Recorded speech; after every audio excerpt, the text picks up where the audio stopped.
Good morning. Welcome to Love is a Life in Entertainment and Media. And today I'm interviewing Joy Jewett. Now, Joy is a mature model.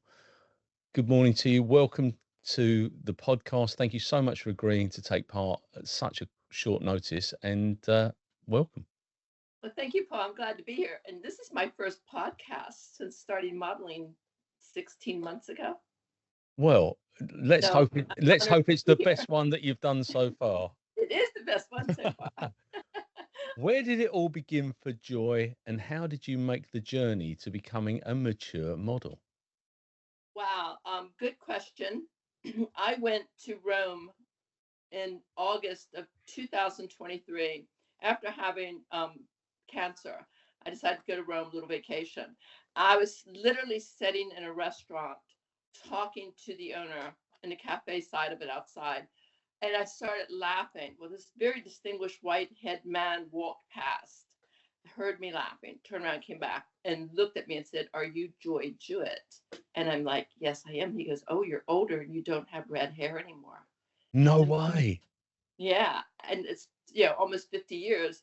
I said, "No, I am older, but so are you. And by the way, who are you?" Because I didn't know who he was.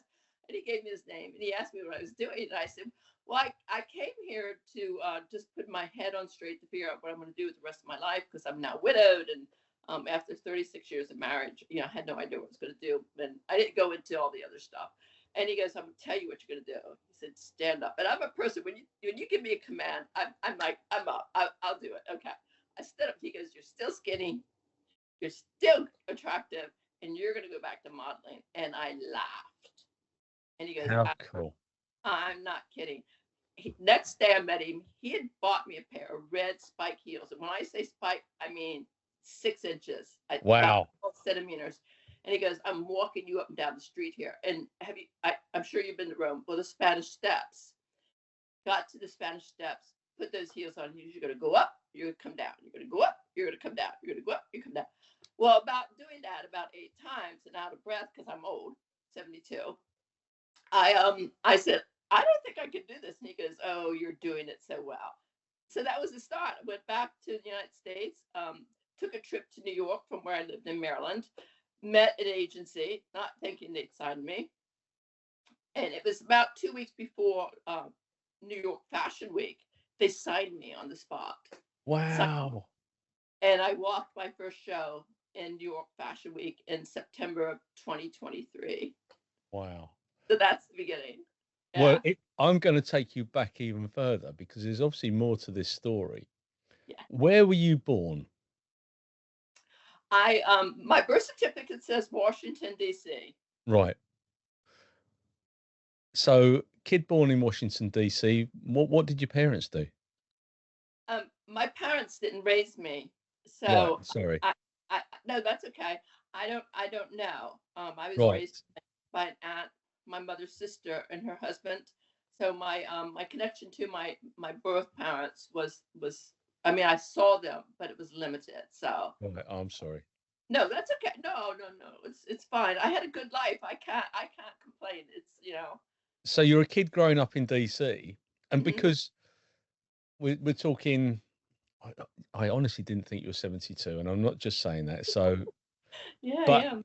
but your formative years are in the late 60s, early 70s. What was it like growing up in DC at that time? Oh, it was magic. And it was magic because my uncle, who raised me, was Italian. He had a restaurant right on the main road from Capitol Hill. And all the senators and congressmen would come there with their very fancy ladies, their wives, or whomever. And as a small child, I would go after school to the restaurant and I would do my homework, sit in the kitchen, do my homework. Um, and then I would get to sit out near the welcome area and get to see all these fancy people coming in. And at a young age, I determined that I was going to be a fancy lady at some point. So Fantastic. yeah, so it was great because I had all the advantages of being basically an only child. I mean, ballet lessons, horseback riding lessons, great education. I mean, couldn't have had a better life. And I Did was you a bit, actually? You're a bit wild, did you say? yeah, Yeah, yeah. I can imagine that. Well, what what year were you actually born then? So it's 53? 1952. 52. 52. Yeah. So, Don't you dare say the number coming up. so so you were 11 years old when Kennedy was killed, Yes. assassinated. I've been to Quantico and I've seen the gun that they used for the ballistic tests Yeah. for the assassination. But what was that like? I mean, were you still living in DC at that time? 11 years old? Do you remember that? I do remember that, and I was actually, this is interesting because I was actually out horseback riding, and came back in to horse, and everyone was in tears. I mean, I'm an 11-year-old kid. I don't know what's going on, Hmm. and the president was killed, and it, as a young kid, you're thinking, why would someone do that? How did this even take place? And then we got to watch all the newsreels at the time, and it was rather tragic, and it's unfortunate because he was really, from what I remember as a child and hearing and now reading as an adult, he was quite a wonderful man and a very good president. I mean, he wanted the country to be strong and well, which we hadn't been for a little bit of No, time.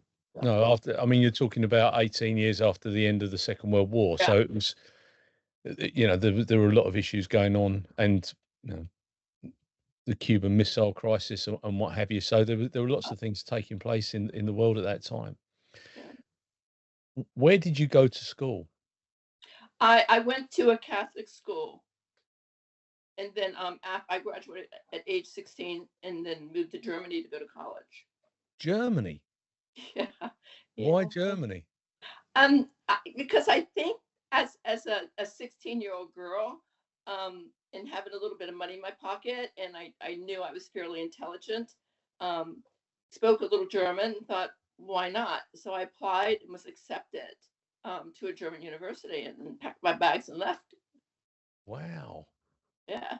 How long did you spend there? I was in Germany almost 11 years. Oh, And crikey. don't speak German because my German friends tell me to stop speaking when I talk to them because they said my German's now atrocious. So. And it is. I have to admit it is. So you were there until 1980, there or thereabouts. Yes. Yeah. And because then the world started changing again, the Oh, Reagan administration came in and all the issues yeah. around that. The wall came down. So much happened, historically happened during that time frame. Well, it did because Watergate took place Yep. with Nixon. Yeah. You've lived over a period of really interesting political and historic times, haven't Well, you? yeah. When you think about, I the don't Viet. mean that disrespectfully, by the way. I don't No, want no, you. no, no.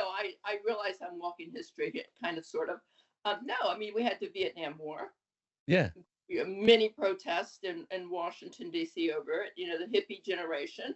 Um, my favorite band is still the Doors, Janis Joplin. I mean, that's yeah, the age here. Great Jimi Hendrix. Those are the groups that I grew up on. Then the Beatles, naturally. So those are my favorite groups I mean, totally favorite performers. So yeah, so you had Cuban Missile Crisis, Kennedy assassination, his brother's assassination. yeah, You had the Vietnam War. You had Reagan coming in and saying, tear the wall down, and it fell. Lots of history, lots of history. I mean, and it's a fascinating time because it was a time where we didn't have all this social media. We didn't no, have the technology we had today. You talk to your friends, you picked up the phone, you dialed a number, and if you're lucky, it wasn't a party line. It was a straight line. yeah, So yeah, so much has changed. Not yeah. It sure has. that so much has changed. And we're now in a society of instant gratification. I call it. We've moved into certainly in the UK, the MTV world, because before MTV, we had one music channel on BBC, or Yeah. minimal amount of music. But we've got a lot of American culture here now. I'm not saying it's all good. Please don't think I'm being rude, but there are No. some good bits and some bad bits. Well, think about it. I moved from America to live here, so Well, there. yeah. Yeah. I first went to DC in 1981. That was the Wow. first time I went there. I was a kid. We went on a road trip. Yeah, But Reagan era. yeah, absolutely. we went to the Pentagon and all those things, probably things that you can't do now, not as freely. Yeah. When you are in Germany, what were you doing there? Studying, working? I was a student at the University of Augsburg, and again, fate really takes your hand. Sometimes I was sitting in a cafe with my guardians and their two daughters, and this again another man walked by. Now remember, I'm a 16-year-old kid with very long red hair, dressed like a hippie.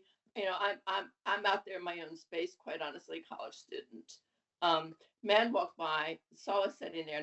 Now the daughters are very beautiful blondes with blue eye. I'm a redhead, gray eyes. Walks by, comes back, and said to my guardian, "I'd like to know if your daughter would like to model." And he instantly said no.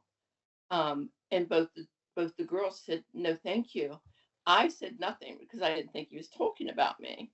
Because I've never thought of myself as a natural beauty. I've always thought of myself as being a very pretty woman and a very pretty girl. He said, "I'm not talking about the blondes. I'm talking about the redhead." And again, he left the card on the table, and I was asked later if I wanted to do it, and I'm like, "I have to make some money. I'm a student here. I'm not rich, I've got to live, and I'm living in your house, and even though you're getting, funds for me living there, I just feel like I need to do more." So we called the agent back. I'm not going to mention the name of the company if you don't mind. No, Called the no. agent back. A week later, I was in front of in a studio doing photo shoots, got signed immediately, and started modeling. So I modeled from age 16 to 27. Wow. Yeah. And what sort of product? It's all fashion. Yeah, it was all fashion. Back then I did bathing suits, catwalk. I walked in Vivienne Westwood's show. I walked in Chanel shows. I did Lagerfeld, some of those good names, Yeah, of yeah. shows. So I walked in Paris and in Milan and in London Fashion Week and New York Fashion Week during that time frame several How times. how very cool. And Yeah. what's that like? When you do your first catwalk, what was that like for you? It was terrifying because even back then, I'm 5'9". Most of the girls were 5'10". So I'm a little girl. I mean, I'm petite. I'm petite built.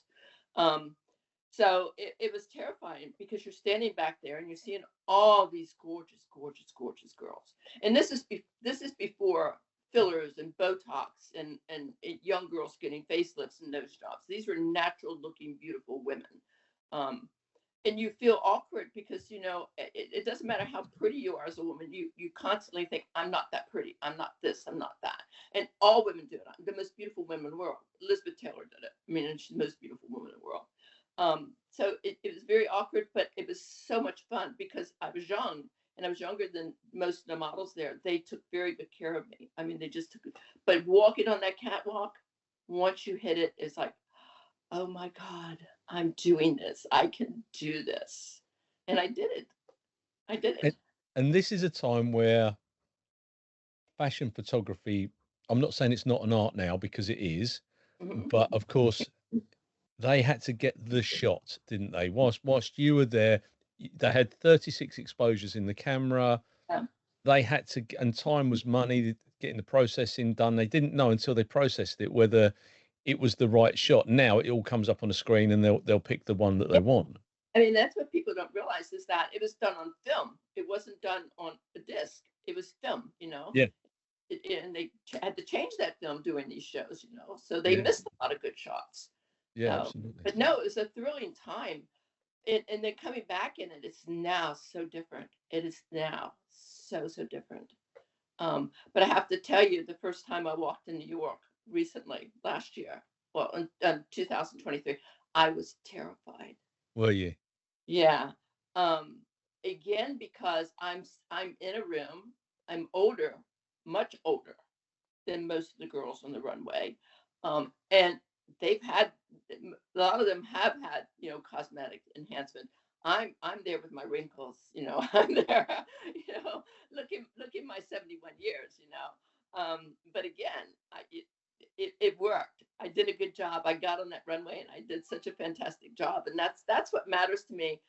Is first off being respectful of the designer, because if the designer wants me to wear something, unless it's something overly revealing, I don't put up a stink. And even if it's overly revealing, I'm going to wear it because it's my job. I'm a walking mannequin. You know, Yeah. there's nothing special about me that other people don't have. You know, although there is, because I portray myself differently. I'm probably the only model you'll see walking down the runway will crack a smile at you, and if you wink at me, I wink back. I mean, it's just like, you That's know, my fantastic. personality comes out. And I mean, it's gotten me a little bit of trouble because, you know, a lot of designers want you to come out with that straight face. No, so I'm a bit different. And if you look at the recent show I did for London Fashion Day, I'm the only one smiling on the runway.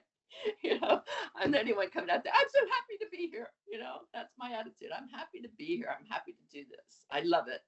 Yeah, absolutely. But I've seen some of your work and it is absolutely stunning. Okay. Oh my God, thank You've done such a brilliant, brilliant job. So this mystery man that finds you in Rome, you. Mhm. is this the same man that found you all those years ago? No, the gentleman in Rome, it was actually a model at the time. Right. Model. He was probably about at that time probably 6 or 7 years older than me. So it was still 6 or 7 years older than me. Yeah. And he retired. He retired. I think he said he retired in 1976 because he felt he was getting too old. Oh, Uh, wow. yeah. And I stopped in 1975, because I felt I was too old, quite honestly. You know, I just felt I was too old at But that point. but little did you know that you were going to go on and be doing what you do now. Had no idea. Had no idea. Um, I worked in banking. I was an vice president of industrial lending for a very large bank, which I won't mention, and did that for almost 22 years. Yeah. Um, got married in between, no children, and then my husband passed 2017, Oh. and had no idea what I was going to do with my life because he'd been my life, you know, for so many years. Um, so yeah, life changes, you know, it throws you curveballs. I mean, I ended up with COVID in the hospital. Then I ended up with skin cancer on my face and had major Oh. surgery, have a major scar on my face, which thank God makeup hides. And then I went in and had breast cancer. So all this has happened within the last 16 months, and I still work. I put myself out there doing chemo and radiation. And I worked because it's what I had to do, um, because I needed something to do, because I knew if I stopped, I would have no assistance. And that's a sad thing to think when I think about it. But I survived it all. I'm a fighter, you know, and I Yeah. believe in myself. I believe in myself. Yeah. Um, but your life moving from the US to London, how easy did you find that transition? Moving here was very easy. I actually came here to visit my nephew in June of last year. Met someone I'd been talking to on Instagram, an editor of a magazine, um, Red Luxury Life magazine, Simon Brown. And Simon and I became fast friends. I mean, he's just a wonderful man. And he said to me, he goes, "You should stay here and model." And I'm like, "Yeah, that's not going to happen," because I was still very new when you think about it. When I came here June of last year, I'd only been modeling for 6 months, and I'd already done a little over 12 shows at that point. I was new. No one knew me. I mean, I was known by some of the designers in New York. I had an agency, actually two agencies in New York, but I'm an unknown, complete unknown. So for me coming here and back in August, I left and came back in August to do London Fashion Week last year. And it's starting over. It's literally starting over because I'm an unknown. I'm getting known. You know, people are beginning to recognize me, um, which sometimes is good and sometimes bad, because someone sat down next to me on the subway the other day, insisted they knew me. Ah, And yeah, you don't know me. Yeah. So, yeah, but no, it moving here has been great. I've made good friends here, and I'm an easygoing person, quite honestly. I'm a little neurotic. Well, Simon and his people I know will tell you I'm extremely neurotic, and I probably am, quite honestly. I need to get Simon on here. Yeah. Ask him if he'll come on here. He can tell us how neurotic you are. The I don't know if you want to hear that, but no, and I'll be honest with you, I've done well here, but I've been struggling here. In New York, I worked all the time. Here, I'm hardly working, and again, really, it's because I'm unknown. But the shows I do here, I get a lot of attention. I mean, I got Vogue India from walking with Manuel Toscano, who does bridal gowns and evening wear. I was in Vogue India with him, which was amazing. yeah, And then I went to the Victoria Albert Museum for an event and ended up in online Vogue UK. So I've been in Vogue twice. I've been in 6 magazines since I've been here. very good. Yeah, I mean, just people writing up, the 72-year-old model, and that's the key with the 72-year-old model, which is fine because that's who I am. That's what I am. Yeah, yeah, you absolutely a beautiful 72-year-old model who's lived life and is reaping the benefits of living a good life. That's Yeah. the point of it. I mean, we all have our journeys in life, and sometimes those journeys take a different path than what you want to Yeah. go. And sometimes you have to take a different path. So I'm on a different path now. I want to be successful here. I will be successful here. It's going to take time, and I'm not going. I'm going to live to be 100. I mean, I'm convinced I'm going to live to be 100. I hope you're right. I hope you're right.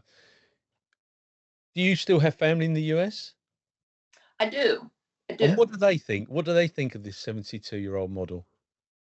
Um, they're amazed by me because I'm kind of in many ways very introverted. They're amazed. But my younger sisters, they're very different from me. I'm like I said, I'm 5'9". They're 5'4", 5'3", and 5'2", Right, and they're a little bit rounder than I am because right. I'm just tall and lanky. Um, they're fascinated by all this. They're absolutely fascinated by Yeah, I all. bet.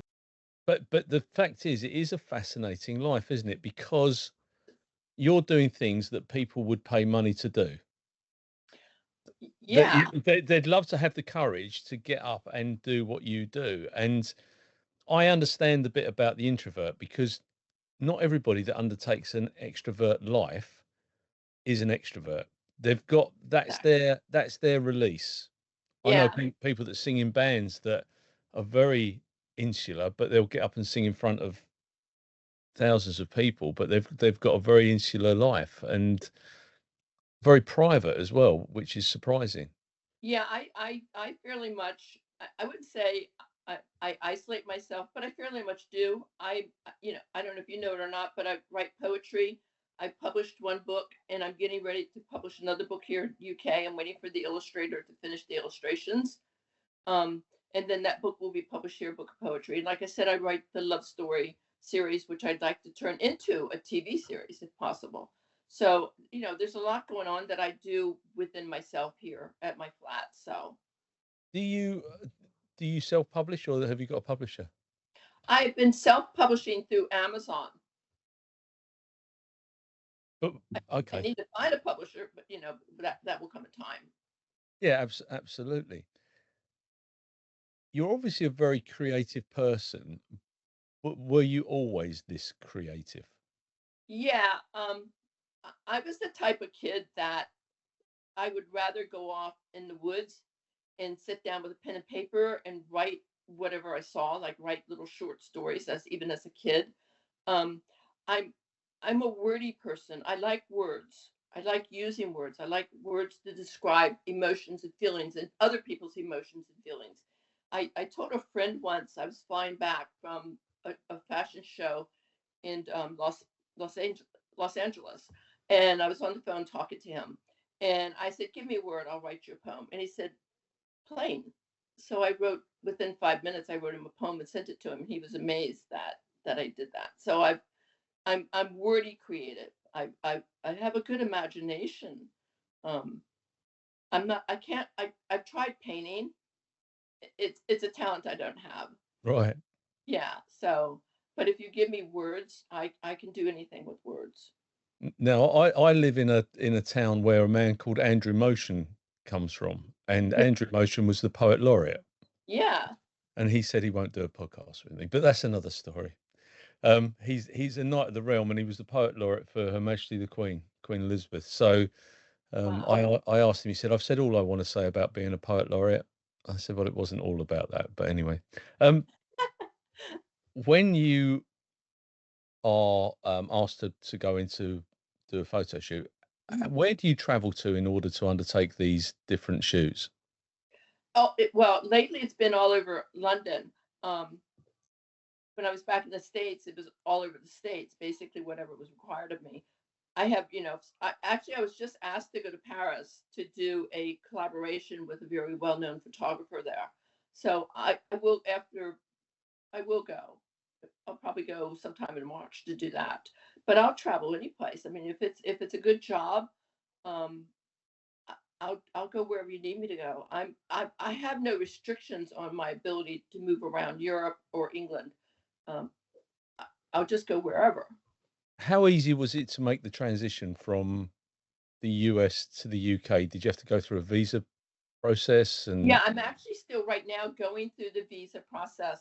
I came over here without I in the United States, I'm allowed to come here for 6 months and stay. yes, And then I have to leave for a week and I can come back for 6 months and stay. But there's a limit on how much you can do that. So I'm working on getting my exceptional talent visa, yeah, which I found out I could get actually yesterday. So it's just a matter of documenting that I am actually an international model. So we're working on that. So I have 6 months to get that process done, and we'll probably get it done before then. So I'll probably have my exceptional talent visa probably within the next 3 to 4 months. and is that an expensive process Oh yes, it is. It is. Yeah. and bureaucratic? I would imagine. Very bureaucratic, but it's no different than if you were to go to the United States Oh, or absolutely. it didn't work. So, yeah. So, but it's working and it will get done. And I appreciate the fact that someone thinks I'm an exceptional talent. Because I have no delusions about who I am and what I am. I'm good at what I do. You put me on the runway, you put me in front of a camera, and you can get multiple different looks from me. Um, and walking the runway, I don't do the overstepping horsey step. I do my walk. I do my street walk, and I've been told my street walk is magical. And I was told that when I was in Rome, and I was told that when I was in California and in New York that I've got my own walk and I should keep it. So I'm keeping Very good. When you spoke earlier on of it. Elizabeth Taylor, who else has been your inspiration when it comes to entertainment and modeling? Wow. Um, Models, I really, Kate Moss. I mean, and Yeah, especially just recently with her in the Victoria's Secret, people came down on her so hard, and I looked at her and said, "You are the most beautiful creature on that runway," because she didn't care. She didn't care what people said or thought of her, and that's part of modeling. You don't care about what people think of you. You do what you do best, and you do your best at it. And yeah. that's what she did. Kate Moss is now one of my favorite models. She's not a diva. I don't think she ever really was a diva. She's had a bit of a history with different Yeah, people, hasn't she? I mean, she's had a bit of troubled yeah, times, but yeah. And that comes with the territory for a lot of models. A lot of models fall in these little um, I'm getting well known entrapment type things, and they end up with the wrong people. But she straightened her life out, and she's doing very well. But then you have other models out there, and I won't mention names, that are still partying like they were back in the 1970s, yeah, um, and they're basically have killed themselves or killing themselves doing it. So, yeah. you can't have divas on the runway, and you can't have divas in modeling, although many of them think they are. At some point, it wears out. It wears out. So you just have to go in and be yourself and be natural with being. At least that's my opinion. I don't know if my opinion is right or not, and everyone has one. So you just have to be who you are, and not be pretentious about being who you are. Yeah, absolutely. But I think actresses wise, I go back to the older actors. Well, Meryl Streep, definitely, Yeah, definitely. I mean, classy she's an lady. icon. But going back, Katharine Hepburn. Yeah, I I wanted to be Katharine Hepburn. did You you? know, yeah. Well, she's a first off, she was a redhead, and she wore slacks, and I wore pants before pants were well known within the fashion industry. So yeah, those are the key people I think when I look back on my life who influenced me. Elizabeth Taylor, most gorgeous woman in the world, but Yeah. again, a woman that had emotional trouble, emotional Oh, issues. Yeah. Um, yeah, absolutely. so Absolutely. but beautiful woman, great actress, very generous woman. So, and here, I'm thinking of who I've met recently. I can't think of any models recently that I've met that really that pushes my buttons and makes me go, I I want to be like this. And I really don't want to be like anyone when I think about it. I just want to be myself. You, yeah, no, absolutely. What designers would you like to work with? Oh, gee, I'd like to go back to Chanel, quite honestly.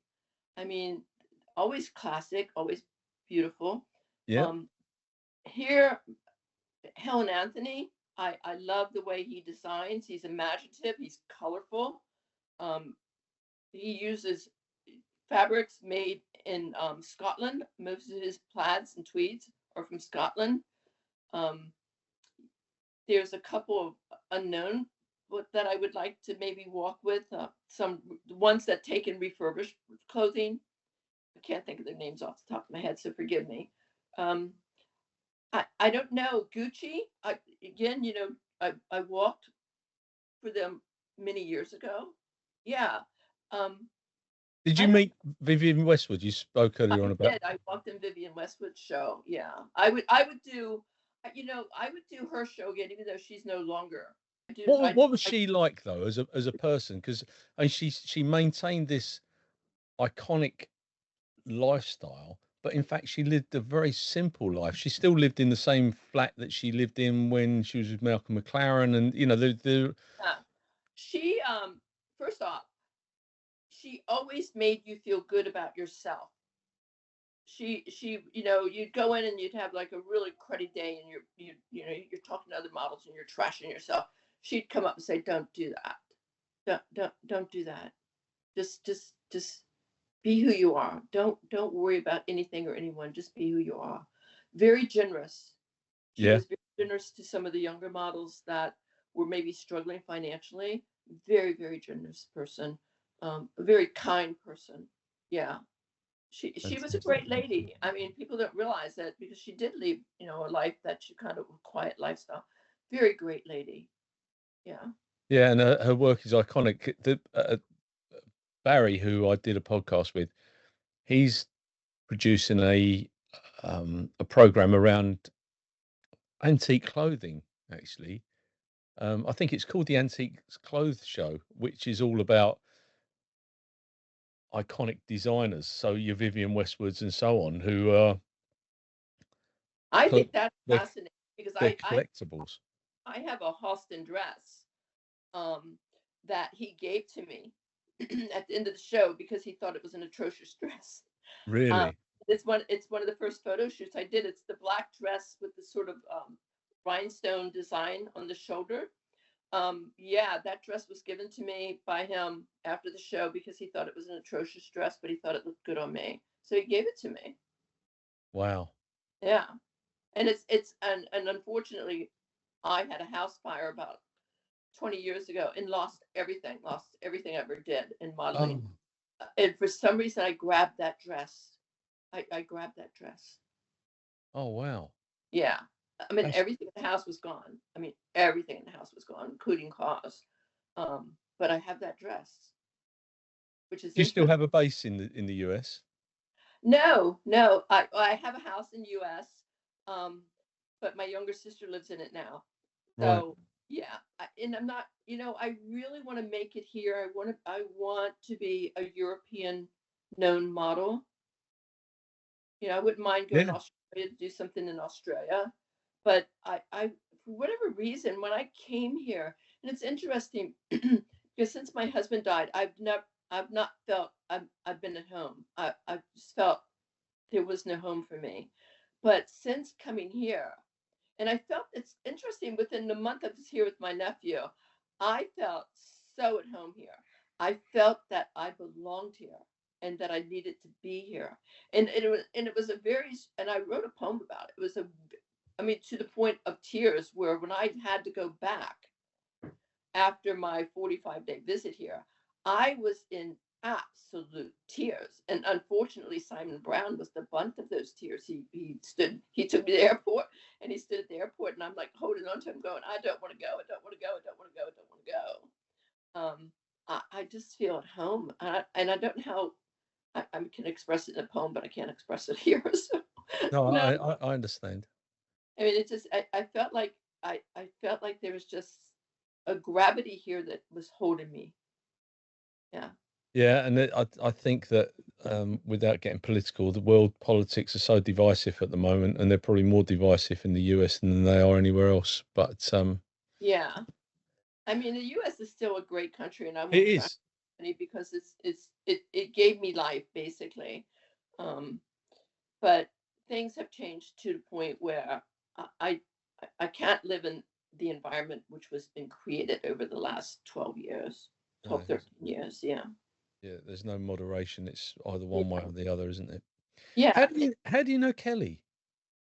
Because Kelly Gliptus was on the podcast the other week, and Yeah. Well, it's interesting. I know Zachary James, who's an opera singer, and he was in Hadestown. I met Kelly through Zachary, no which, way. and this is an interesting story too. Um, I had been here. I just came back from New York Fashion Week, and I actually did a photo shoot in Virgin Hotels with the designer Manuel Toscano. Wore one of his dresses, and his dresses are all over my webpage on Instagram. So I'm sitting in a restaurant, and I'll mention the restaurant if that's okay. Yeah. The Bantoff in Soho. In walks this man. Didn't look at his face because I was talking, running my mouth. But I see the jacket go by, and I said out loud, "Oh my God, I just wore that jacket at a show in New York." Turn around, it is Manuel Toscano with Zachary James. No. No, yeah, I mean, this weird things happen to me all the time. Manuel turns around and goes, Joy, and again, they always use my full name. They said, Joy Jewett, what are you doing here? I just left you in New York after the photo shoot. And like, no, the question is, what are you doing here? And it ended up that Zachary was in Hadestown, and Kelly was with them. And that's how I met Kelly. And she's a Ah. hoot. I love Kelly. Oh, she is a hoot.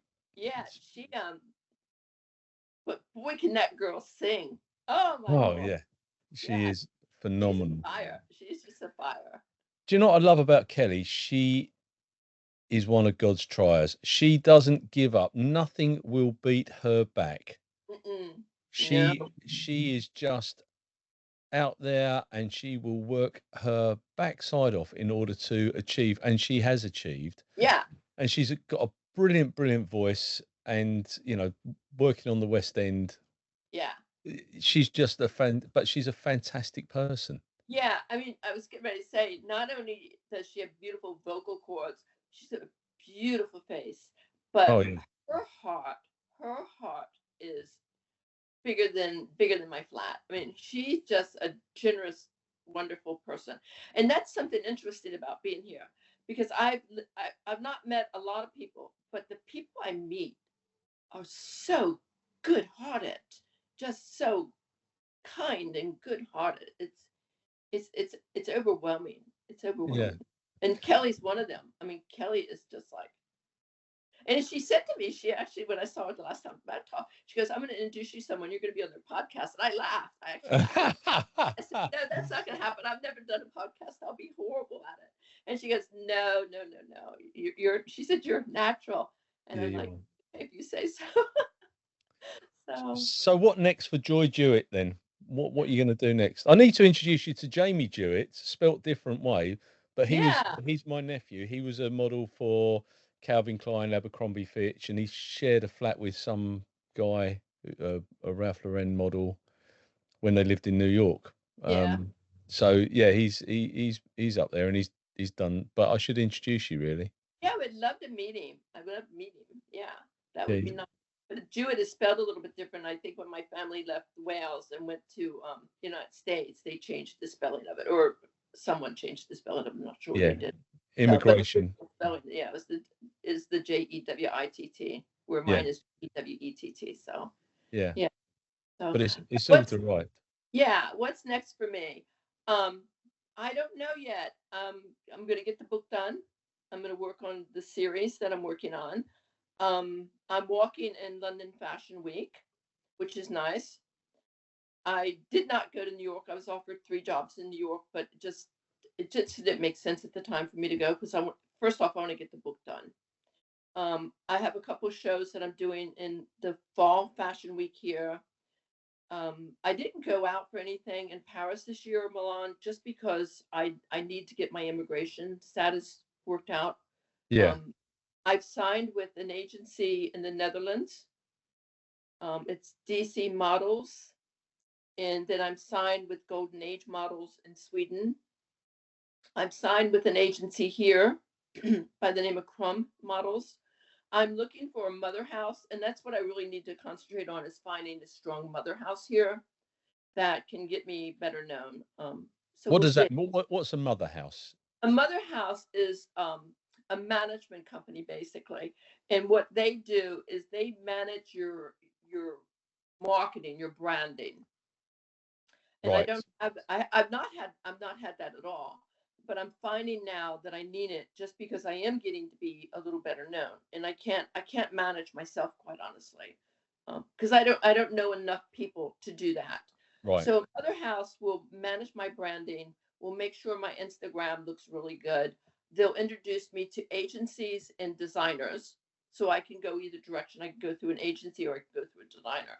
So that's what I'm working on right now.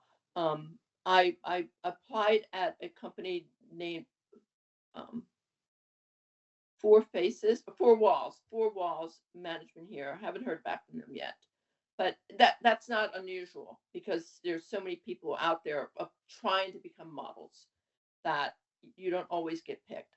So, and that's fine. So, but I'll find someone, and if not, I have a friend who I'm going to try to convince in opening up a management company, and then I'll go on their board as part of the management. So, How easy is it? pardon me. How easy is it to go on to set up a So you and I want to set up a management company. How easy is it? Um, in the UK, it's not as difficult as it is in the United States. You just have to create a corporation LLC, register it with the British government, Company's house, and yeah. open your doors literally, and start marketing yourself. Have your VAT tax numbers and all your licenses in place. But it's much easier here than it is actually in the United States. You need to make sure that you're going to use a name that's not been trademarked marked by someone else, and that takes legal time to do. But it can be done within a matter of 3 to 4 months and open your doors and be ready to go. I know a lot of models in both male and female that have actually said to me, if you open up an agent, and I've never even talked about it quite honestly, but if you open up an agency, I want to join you. Right. No, So, that's and that's a good feeling too, because now I've got people that I'm competing against, female wise, that are saying to me, if you open up an agency, I want to join you. how many people are in the mature model environment um, I would say in all of modeling, there's probably no more than 1,500 females, globally? which is not a lot. No, it's It, not. it's not a lot. What I'm also finding is a lot of them started out with good financial backing, which By that I mean Yes. they've had someone who's backed them to do these really, who's went to designers and said, I'm buying these clothes and I'm going to do a photo shoot. Um, and they're I don't have that. So anything I do, that I do collaborations um, with people to get that type of photogenic imagery that I need. So a lot of these ladies coming in have good financial backings, either husbands or businesses, quite honestly, Yep. um, that back. Sponsorship. And that's something that I've thought about doing. But again, I'm in a new environment and I don't know anyone. Um, so No. we'll see what happens. That would be one course for me to do, is find a financial backer and be able to do the upper end type photo shoots. I do really good. I don't know. Recently, I did a Valentine's shoot as a collaboration with a photographer, and I have to tell you, the designer, House Aristocrats, they gave me the dress to wear. He's a young designer and he's just starting. I've got more comments on his clothing in those photos than most anything else. That in Toscano, um, yeah, and then again London Fashion Week, London Fashion Day, I did that, um, and that's gotten me some recognition. So yeah, I do need a financial backer, and if someone's listening, maybe they'll step forward. Who knows? Yeah. But in the meantime, I'm going to keep signing with agencies and take the jobs that come along. I'm fortunate that I am widowed and I do have an income, Yep. not a great one, but an income. Um, I'm doing this because it's something I love doing. I love fashion, and as I said before, the ladies in Washington D.C. in the '60s come in with their gloves and their hats and their high heels and very elegantly dressed was an influence. Um, yeah, so that's what I do, which is interesting too. I'll give you this short story. I was actually in my uncle's restaurant one day, sitting reading a book, and this beautiful woman came in, was seated with her husband, and about 20 minutes later, she came out and sat down beside me. Now, I'm a little 10-year-old redheaded girl, very pale, very skinny. She sat down next to me and she said, "What are you reading?" And I told her. And she goes, "Can you look up at me?" I didn't look up at her because I was shy. Looked at her. She goes, "You're going to be a beautiful woman one day." Wow. I've never had anyone say that to me before. I've never had anyone, and since then, I've never had anyone say that. She said, "You're going to be a really beautiful woman one day, and you're going to be tall and you're going to be thin, and you need to realize this now." And she handed me $50, Wow. $50 to an 11-year-old child. Um, and my aunt came over and thanked her, and she took the $50 and said, the woman said, "Are you going to give it back to her?" And my aunt said, "No, it goes in a bank account." And the woman sat there and talked to me for a long time. And again, I'm talking this stunning blonde headed woman. I can still see her face. This stunning blonde headed woman, sitting there telling this 11-year-old girl, "Someday you're going to grow up to be a beautiful woman." And that still shocks me to this day, because I still look at myself and go, "Yeah, you're good looking. You've got something there. There's something there." But I'd never think to say to myself, "I'm beautiful." And quite honestly, I don't know if I am or not, Well, but you are, Joy Jewett. I hope I am. I hope I am. So, You are. I think I have a beautiful personality. My name fits me well. And don't get me wrong, I have my moments where, I go crazy and have the tears, and I don't lose my temper very much at all. I'm not one of those people that go flying off the handle. Um, but I try when I'm out in public, it doesn't matter what I'm feeling, it matters how I make people feel. That's what counts to me. Am I making someone smile? Am I saying something to someone that maybe brightens their day a little bit better? That's what I think about. And I've been doing some motivational speaking because a lot of people don't realize, and let me know if I'm talking too much because I haven't No, had no, you're fine. a lot of people don't realize that when women are widowed or divorced and then they go through a tragedy such as breast cancer or skin cancer and they're scarred for life, people don't realize the inner damage that's being done psychologically. So I did my first motivational speaking about modeling and about moving forward from that type of thing. And it really inspired me to do more because the reactions to the people, and it was only about 40 people in the room, the reactions from the people in the room made me realize that we need to be, we need to realize the damage and understand the damage that women go through when they go through this in models that are struggling to make it into the agency have like, you get turned down so much you think, I'm never going to be able to do this, that we all need to join together and reinforce each other. And I'd like to be a part of people, or inspire people to say you can be anything you want to be. What happens to you does not define you. What defines you is how you respond to what happens to you. Yeah, And I absolutely. think that's an important message to get out. Yeah, you're absolutely right. Joy, you have been an absolute joy to speak to today. Thank you. I could talk for hours. Okay. Well, I could too, evidently, but thank you, Paul, so much for inviting me and having me here. And when I see Kelly, I'm going to give her a big hug and kiss. Joy, I'm going to let you get to your day. I wish you Thank all you. the success for 2025. I think that you are going to absolutely smash it. And I think there'll be designers that will think, do you know what? She's the girl for us. Yeah, well, it's my year. I've decided this is my year. And someone read my tarot cards without being asking, and they said it's going to be my year. And at church last week, um, a lady approached Simon and asked if I was there. How she knew me, I have no idea. And she said to tell me that this year the curtain's going to be drawn back and I am going to be seen. So we'll see. We'll see what happens. You are going to be seen. Listen, have a lovely day. I will You too, speak to Paul. you very Thank you soon. so much. Take care. God bless you. And I'll speak to you Bye. when you're older. Bye bye. Thanks, Paul. Bye. Cheers. Bye. Bye. Bye. Bye. Bye.